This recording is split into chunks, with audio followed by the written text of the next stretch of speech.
အားလုံးပဲမင်္ဂလာပါ Residuality ပတ်ချခြင်းစီစဉ်ကနေရောက်စီတိုင်းကိုအသစ်တစ်ပံပြန်လဲကြိုဆိုလိုက်ပါတယ်ဒီကနေ့ကတော့2026ခုနှစ်ဇူလိုင်လ22ရက်နေ့ဗုဒ္ဓဟူးနေ့ဖြစ်ပါတယ်ဒီကနေ့ခွန်အားရွှင်ရွေးချယ်ထားတဲ့ခေါင်းစဉ်ကတော့ကေတင်ချင်းနဲ့ဆိုင်သောအံပွေလက္ခဏာရွေးချယ်ထားတဲ့တမန်ကျမ်းပိုက်ကတော့29ခုမြောက်သောစာလံပိုက်ငယ်တဲ့ထာဝရဘုရားသည်ငါ၏အလင်းငါကိုကယ်တင်သောအရှင်ဖြစ်တော်မူ၏ငါသည်အဖေသူကိုကြောက်လန့်ရအံ့နီထာဝရဘုရားသည်ငါ၏အသက်ခိုးလွှမ်းရာဖြစ်တော်မူ၏ငါသည်အဖေသူကိုကြောက်လန့်ရအံ့နီအလွန်တရာအံ့ဩဖွယ်ကောင်းသောတမန်တရား၏ကြီးညာချက်ပင်ဖြစ်ပါသည်ထာဝရဘုရားသည်ကျွန်ုပ်၏အလင်းနှင့်ကျွန်ုပ်၏ကယ်တင်ခြင်းဖြစ်တော်မူ၏ဒါဝိဒ်သည်ကိုရောကိုမိမိ၏ကယ်တင်ရှင်ဟုမခေါ်ဆိုဘဲမိမိ၏ကယ်တင်ခြင်းဟုခေါ်ဆိုခဲ့သည်ကိုသင်တတိပြုမိပါသလားဤအချက်သည်အလွန်အစွမ်းထက်လာပါသည်ထာဝရဘုရားသည်သင်၏ကယ်တင်ခြင်းဖြစ်သည်ဟုသင်ကြေညာသည့်အခါ၎င်း၏အနှစ်သာရမှာသင်သည်ကယ်တင်ခြင်းတည်းဟုသောဖြစ်တည်မှုဖြစ်စဉ်တစ်ခုလုံးကိုကိုယ်တိုင်ဆောင်ယူထားသူဖြစ်သည်ဟုဆိုလိုခြင်းဖြစ်ပါသည်ဆိုလိုသည်မှာသင်သည်မြည်သည့်ဒုက္ခအခက်အခဲနှင့်မဆိုမကြုံတွေ့ရမည်ကပင်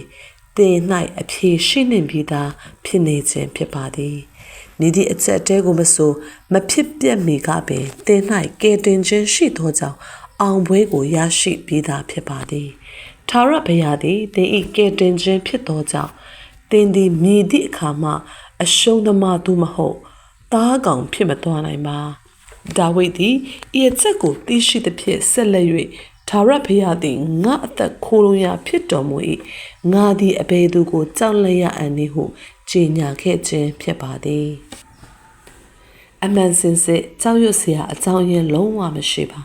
တမန်ကျမ်းစာဤနေရာအနှံ့ပြားတွင်ဂယုဏရရှင်ကကျွန်ုပ်တို့အားမကြောက်ကြနှင့်ဟုညွှန်ကြားထားပါသည်သည့်အထက်၌ကိန်းဝတ်တော်မူသောသူသည်အာလဖနှင့်အိုမေဂါဖြစ်တော်မူ၏အစနှင့်အဆုံးလည်းဖြစ်တော်မူ၏ဗျာဒိတ်ကျမ်းခန်းကြီး1ခန်းငယ်8ထို့သောဖြစ်နေပါက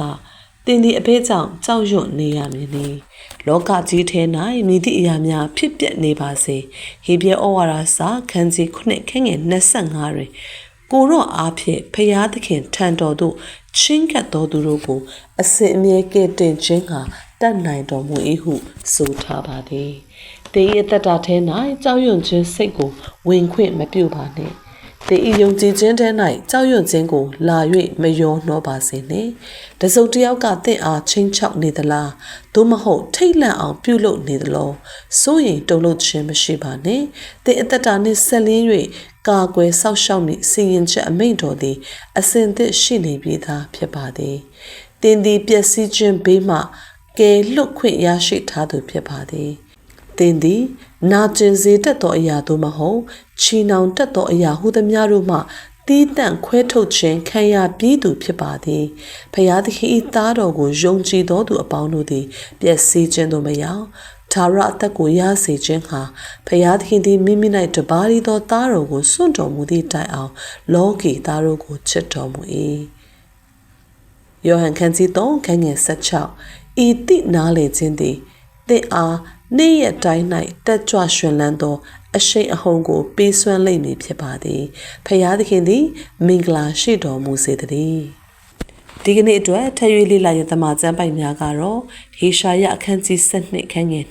2တိမောသေဩဝါဒစာဒုတိယဆောင်ခန်းကြီး1ခန်းငယ်9 118ခုမြောက်သောစာလံအပိုင်ငယ်14တို့ဖြစ်ပါတယ်အခုဆက်လက်ပြီးတော့ဆုတောင်းခြင်းကိုစမိုင်းနောက်ကနေကျေးဇူးပြုပြီးတော့လိုက်ဆိုပေးပါချစ်တော်မူသောအဖကျွန်ုပ်၏အလင်းနှင့်ကျွန်ုပ်၏ကယ်တင်ခြင်းဖြစ်တော်မူသည့်အတွက်ကျေးဇူးတော်ကိုချီးမွမ်းပါ၏ကျွန်ုပ်သည်မြည်သည့်စိန်ခေါ်မှုမျိုးကိုမဆိုမပေါ်ပေါက်မီကပင်မိမိ၌အဖြစ်ရှိနေပြီးသားဖြစ်ကြောင်းသိရှိလျက်ဤအရှိတရားကိုအမြဲတည်းပြုမိသောအသိစိတ်ဖြင့်ရှောက်လန်းရပါ၏ကျွန်ုပ်၏အသက်တာသည်ကိုယ်တော်၌လုံခြုံစိတ်ချရသောကြောင့်ကြောက်ရွံ့ခြင်းစိတ်သည်ကျွန်ုပ်အထဲ၌နေရာမရှိပါ အကျွန်ုပ်သည်အစင်မပြတ်အောင်မြင်ခြင်း၌ရှင်သန်ရပါ၏အကျွန်ုပ်သည်ကိုရောဤကဲတင်ခြင်းတရားတော်၌ရဲရင်ခြင်းရှိပါ၏တုံ့လုံးခြင်းမရှိဘဲမြဲမြံစွာတည်ရှိပြီးစောက်ရှောက်ခြင်းကိုခံရပါ၏သခင်ယေရှု၏နာမတော်မြတ်၌ဆုတောင်းပါ၏အာမင်ဒီကနေ့ဖတ်ရှုသွားသော Restorative အဖြစ်အရောက်စီတိုင်းခွာရမယ်လို့ယုံကြည်ပါတယ်အရောက်စီတိုင်းကိုဘုရားသခင်ကောင်းချီးပေးပါစေ